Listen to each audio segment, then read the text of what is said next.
நாளைக்கான வீடியோ தாங்க வந்திருக்கு. வீடியோ வந்து சூப்பரா இருந்துச்சு அப்படின்னு தாங்க சொல்லணும். நம்ம வீரா சீரியல்ல இத்தன நாளா எதிர்பார்த்துக்கிட்டு இருந்தோம்ல, எப்படா கண்மணிக்கு வந்து அந்த உண்மை வந்து தெரிய போகுது, அவங்க எப்படி வந்து ரியாக்ட் பண்ண போறாங்க அப்படின்னு சொல்லிட்டு நம்ம வந்து வெயிட் பண்ணிக்கிட்டு இருந்தோம்ல, அந்த எபிசோடு வந்து வந்துருச்சு அப்படின்னு தாங்க சொல்லணும். கண்மணிக்கு வந்து உண்மையெல்லாம் தெரிஞ்சு போச்சு. அவங்க அண்ணன கொன்னது வந்து ராகவன் தான் அப்படின்னு சொல்லிட்டு அந்த இடத்துல உண்மை தெரிஞ்சு போச்சு. அதை அவங்க வந்து அதுக்கு என்ன ரியாக்ஷன் பண்ணுறாங்க அப்படின்னு சொல்லிட்டு பார்க்குறோமா சேனலை மட்டும் மறக்காமல் லைக் அண்ட் சப்ஸ்கிரைப் மட்டும் பண்ணிடுங்க. ஃபஸ்ட்டு எடுத்த உடனே வந்து வீட்டுக்குள்ளே வந்து ஃபங்க்ஷன் வந்து பயங்கரமாக நடந்துக்கிட்டு இருக்கு. என்னடா ஃபங்க்ஷனில் வந்து எந்த பிரச்சனையுமே இல்லையே, ஃபங்க்ஷன் வந்து நல்லபடியாக நடந்துக்கிட்டு இருக்கே அப்படின்னு சொல்லிட்டு அந்த இடத்துல வந்து நம்ம விஜி இருக்காங்களே அவங்க வந்து பயங்கரமான கோவத்தில் இருக்காங்க. என்ன கண்மணி அக்கா வந்து சந்தோஷமாக இருக்கிற மாதிரி தெரியுது, நம்ம கூட சேர்ந்துக்கிட்டு இந்த குடும்பத்தை கெடுக்கணும்னு சொல்லிட்டு அவங்க நம்ம கூட சேர்ந்து பிளான் போட்டுக்கிட்டு இருந்தாங்க. இப்போ என்னடான்னா சாலியா வந்து ஃபோட்டோலாம் போஸ்ட் கொடுத்துக்கிட்டு இருக்காங்களே அப்படின்னு சொல்லிட்டு அவங்க ஒரு பக்கம் வந்து யோசிச்சுக்கிட்டே இருக்காங்க.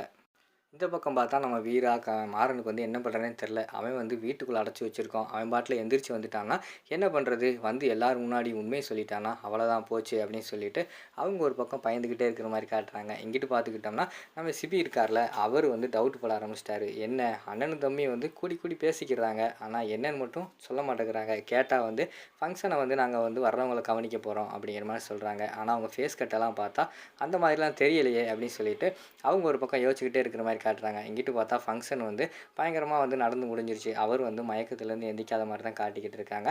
சரி எல்லாமே முடிஞ்சுச்சு, ஃபங்க்ஷன் வந்து நல்லபடியாக நடந்துருச்சு, பிரச்சனையே கிடையாதுப்பா அப்படின்னு சொல்லிட்டு அவங்க சந்தோஷமாக இருக்கிற நேரத்தில் விஜய் வந்து கண்மணியை வந்து அக்கா என் கூட வாங்கக்கா அப்படின்னு சொல்லிட்டு ரூம்குள்ளே கூப்பிட்டு போகிற மாதிரி தான் காட்டுறாங்க.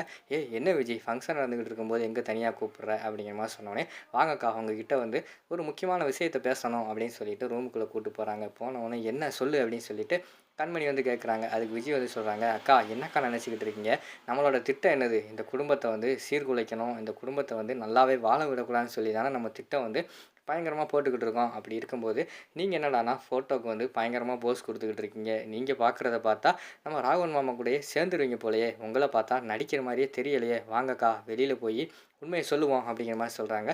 என்ன உண்மையை சொல்ல போகிற அப்படிங்கிற மாதிரி சொன்னோடனே உங்கள் அண்ணனை கொன்னவங்களோட வீட்லேயே வந்து இப்படியெல்லாம் இருக்கலாமா, வாங்க எனக்கு வந்து இந்த ஃபங்க்ஷனை பிடிக்கல அப்படின்னு சொல்லிட்டு எல்லோரும் முன்னாடியும் சொல்லுங்கள். வந்து அங்கே பார்த்துக்கிட்டோம்னா நம்ம வீட்டுக்கு வந்து சீஃப் கெஸ்ட் எல்லாம் வந்திருக்காங்க. எல்லோரும் முன்னாடி சொன்னால் கண்டிப்பாக வந்து அவங்க தலை குனிஞ்சு நிற்க தான் செய்யணும், வாங்கக்கா அப்படிங்கிற மாதிரி சொல்லிட்டு கையை பிடிச்சி வந்து இழுக்காங்க.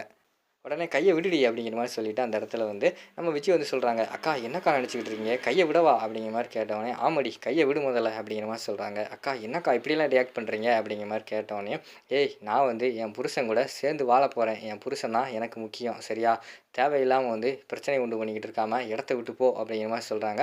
அக்கா எனக்கு முன்னாடியே டவுட் வந்ததுக்கா, இத்தனை நாளாக என் கூட சேர்ந்து நீங்கள் நாடகம் தானே ஆடிருக்கீங்க, எல்லாமே வந்து எனக்கு பண்ணித்தரேன் அப்படின்னு சொல்லிட்டு பிளான் போட்டுட்டு கடைசியில் வந்து அவங்க கூட தான் நீங்கள் சேர்ந்து இருந்திருக்கீங்க, நான் தான் முட்டாள்தனமாக இருந்துட்டேன். ஓ அப்படியா, நீங்கள் வந்து ராகவன் மாமா கூட சேர்ந்து வாழ போகிறீங்களா, கொஞ்சம் வெளியில் வாங்கக்கா அப்படின்னு சொல்லிட்டு வெளியில் கூப்பிட்டு வராங்க.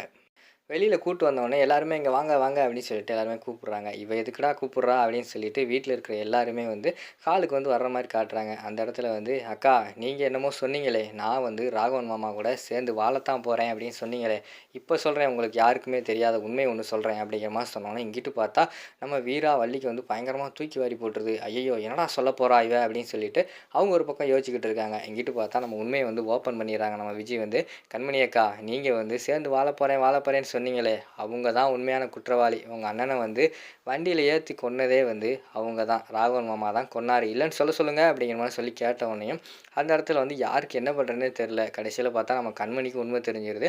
அவங்களும் ஒத்துக்கிறாங்க கடைசியில், ஆமாம் நான் தான் ஏற்றி கொன்னேன் அப்படிங்கிற மாதிரி சொன்னோடனே கண்மணிக்கு வந்து அவங்க கூட சேர்ந்து வாழ்கிற ஆர்வமே போயிடுச்சு. ராகவனை விட்டு பிரிஞ்சு போயிடணும் அப்படின்னு சொல்லிட்டு அந்த இடத்துல அழுதுகிட்டு பயங்கரமாக முடிவு எடுக்காங்க.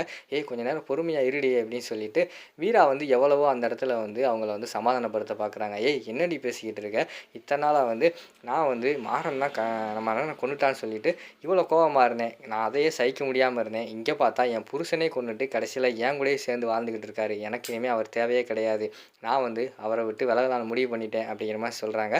ஏய் கொஞ்சம் அமைதியாயிருடி, எதுக்குடி அவசரமாக முடிவெடுக்க அப்படின்னு சொல்லிட்டு அந்த இடத்துல வந்து முத்துலட்சுமி சொல்கிற மாதிரி காட்டுறாங்க. அம்மா இல்லைம்மா என்னால் வந்து இனிமேல் இந்த வீட்டில் இருக்க முடியாது, என் புருஷன் கூடயும் சேர்ந்து வாழ முடியாது, இனிமேல் வந்து எனக்கு இந்த குடும்பத்துக்கும் எந்த சம்மந்தம் கிடையாது, நான் போகிறேன் அப்படின்னு சொல்லிட்டு அந்த இடத்துல அவங்க வந்து வீட்டை விட்டே போகிற மாதிரி தான் காட்டுறாங்க. இங்கிட்டு பார்த்துக்கிட்டா நம்ம விஜய் அவங்க அம்மாலாம் பயங்கரமாக சிரிச்சுக்கிட்டு இருக்காங்க. ஒரு வழியாக வந்து குடும்பத்தை வந்து கெடுத்தாச்சே அப்படின்னு சொல்லிட்டு. அங்கிட்டு நம்ம கண்மணி வந்து விறுவிறுன்னு வீட்ட விட்டு கிளம்புற மாரி தான் காட்டுறாங்க. எல்லாருமே அவங்கள வந்து தடுத்து நிப்பாட்டுறாங்க. ஆனா, அவங்க யார் பேச்சையுமே கேட்காம போறாங்க. அதோட பார்த்துக்கிட்டிங்கன்னா, அந்த எபிசோட வந்து முடிச்சிடுறாங்க.